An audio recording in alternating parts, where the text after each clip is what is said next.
جو سب سے بڑا ظلم کرپشن کرتی ہے ایک ملک سے کہ کرپشن کو ایکسیپٹیبل کر دیتی ہے. آپ برائی کو برائی نہیں سمجھتے کہ کوئی غلط چیز نہیں ہو رہی. اور اس سے کیا ہوتا ہے؟ کرپشن سے سب سے بڑی چیز کیا ہوتی ہے؟ لوگ بڑے امیر ہو جاتے ہیں. وہ براڈ شیٹ والے نے کہا کہ یہ جو میں تھوڑی چیزیں دیکھ رہا تھا کہ ایک پاکستانی نے، اور وہ بھی بتا نہیں رہا کہ ہمارا پاکستانی سیاستدان نے، سعودی عربیہ سے لندن کے بینک میں $1 ارب بھیجا. $1 ارب ایک آدمی نے بھیجا. تو لوگ تو بہت امیر ہیں یہاں کے ہمارے، لیکن ملک غریب ہے، مقروض ہے.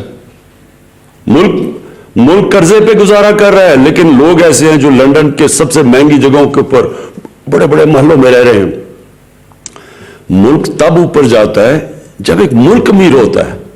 آج ہم مغرب کے لوگوں کو دیکھ لیں، مغرب کے حکمرانوں کو، ان کے پاس دیکھ لیں کتنا پیسہ ہے، ان کا رہن سہن دیکھ لیں، اور ایک مقروض ملک کے جو بھی یہاں جنہوں نے حکومت کی ان کا رہن سہن دیکھ لیں اور ان کے پاس پیسہ دیکھ لیں.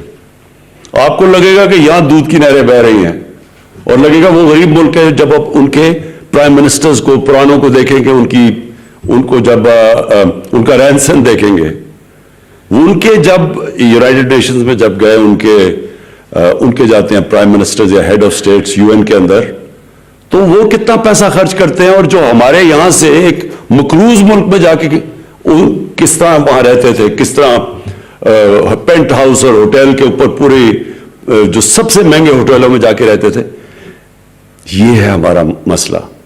اور بدقسمتی یہ ہے کہ ہم جدھر سے شروع ہوا تھا ہمارا سویلائزیشن، جو ہم دیکھتے ہیں مدینہ کی ریاست، کیونکہ نبی صلی اللہ علیہ وسلم نے وہ ریاست بنائی تھی، تو جب وہاں دیکھیں تو کیا چیز سب سے چیز سامنے آئی تھی کہ جو ریاست کے سربراہ تھے وہ سادگی میں رہتے تھے. کسی نے محلات نہیں بنائے، اپنے اوپر پیسہ نہیں خرچ کرتے تھے. جو پیسہ ریاست میں زیادہ آتا تھا اپنے غریبوں پہ خرچ کرتے تھے، قوم کو نیچے سے اوپر اٹھاتے تھے. فلائی ریاست بنائی انہوں نے. اور اس کے الٹا یہ دیکھیں کہ ہم نے یہ جو ملک کتنا ایک بڑی خواب تھی پاکستان کہ ہم نے بنانا تھا وہی مثالی اسلامی فلاحی ریاست، اور ہمارے پاس ہم کس طرف نکل گئے.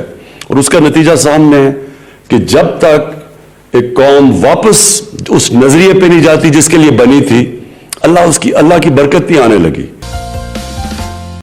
او بڑا سبسکرائب DP چینل.